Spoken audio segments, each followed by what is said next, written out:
नमस्कार, asterisk news में आपका स्वागत है। हाल ही में लोकसभा में पास हुए 3 किसान बिल में से 2 बिल को राज्यसभा में भी मंजूरी मिल गई है। राष्ट्रपति की मंजूरी के बाद यह कानून का रूप ले लेगा। किसान बिल का बड़े पैमाने पर विरोध किया जा रहा है। ऐसे में यह समझना जरूरी है कि कौन किसान है जो इसका विरोध कर रहे हैं और वो ऐसा क्यों कर रहे हैं।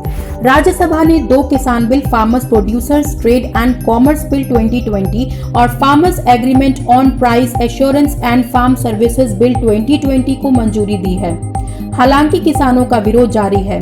खुद प्रधानमंत्री मोदी कह रहे हैं कि सरकारी खरीद और एमएसपी यानी कि मिनिमम सपोर्ट प्राइस जारी रहेगी। इस कानून के कारण वे अपनी फसल को बाजार में भी अपनी सहूलियत और मुनाफे के हिसाब से बेच पाएंगे। इस कानून के कारण किसानों को आजादी होगी कि वे अपनी फसल को सीधा cold storage, warehouse, processing plants, hotel, restaurant में बेच सकें। इसके बावजूद कुछ किसान इसका विरोध क्यों कर रहे हैं, आइए इसे जानते हैं। इस बिल का विरोध मुख्य रूप से पंजाब, हरियाणा और पश्चिमी उत्तर प्रदेश के बड़े किसान कर रहे हैं। पूरे देश के किसान इसका विरोध नहीं कर रहे हैं। इन किसानों को डर लगता है कि सरकार धीरे धीरे एमएसपी और सरकारी खरीद की परंपरा खत्म कर देगी। बता दें कि इन राज्यों में बड़े बड़े किसान हैं और सरकारी खरीद को लेकर इंफ्रास्ट्रक्चर भी काफी मजबूत है। सरकार ने 23 फसलों के लिए एमएसपी का निर्धारण किया है। हालांकि वह फूड कॉर्पोरेशन ऑफ इंडिया की मदद से केवल गेहूं और चावल की खरीद करती है। पिछले कुछ समय से वह दलहन की भी खरीदारी कर रही है। ऐसे में किसानों को लगता है कि धीरे धीरे ये खरीदारी भी बंद कर दी जाएगी। सरकार ने जिन 2 बिल को पास किया है, माना जा रहा है कि उससे छोटे और मध्यम वर्ग के किसानों को काफी फायदा पहुंचेगा। Commissioner for agriculture cost and prices 2020 की एक रिपोर्ट के मुताबिक सरकार की खरीद और एमएसपी सिस्टम का सबसे ज्यादा फायदा बड़े किसानों को हो रहा है। हालांकि पिछले कुछ सालों में छोटे और मध्यम वर्गीय किसानों की स्थिति में भी काफी सुधार आया है। नीति आयोग की 2015 की एक रिपोर्ट में साफ साफ कहा गया था कि सरकार के लिए यह संभव नहीं है कि हर सीजन में बड़े पैमाने पर हर कमोडिटी की एमएसपी पर खरीदारी करें। बड़े किसानों को इसी बात का डर लगता है।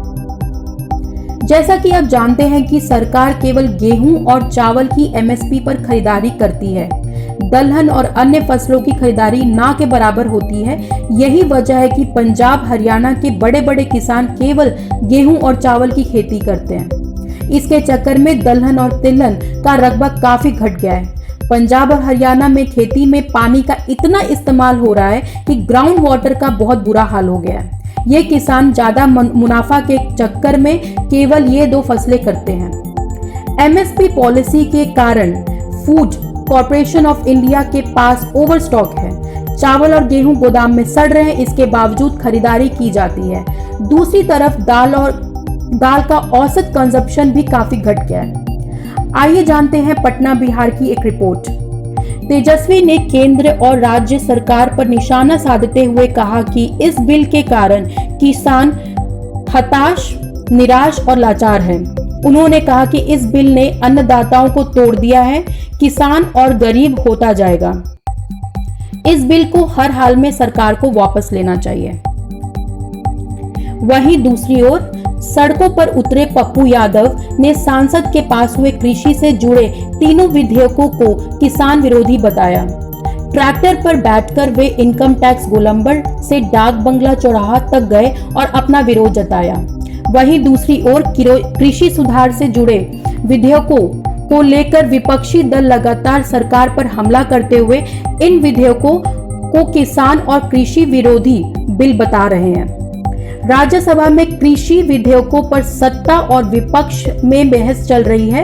इसी बीच कांग्रेस के पूर्व अध्यक्ष राहुल गांधी ने किसान बिल को लेकर मोदी सरकार पर निशाना साधते हुए सवाल दागा है। राहुल गांधी ने आरोप लगाया कि प्रधानमंत्री नरेंद्र मोदी किसानों को पूंजीपतियों का गुलाम बना रहे हैं। बता दें कि राहुल ने कोरोना वायरस, रोजगार, चीनी घुसपैठ, लटकी पड़ी परीक्षाओं समेत अन्य मुद्दों पर भी लगातार मोदी सरकार पर हमला बोलते रहे हैं। देश और दुनिया की तमाम बड़ी जानकारी के लिए एस्टेक न्यूज से जुड़े रहें। धन्यवाद।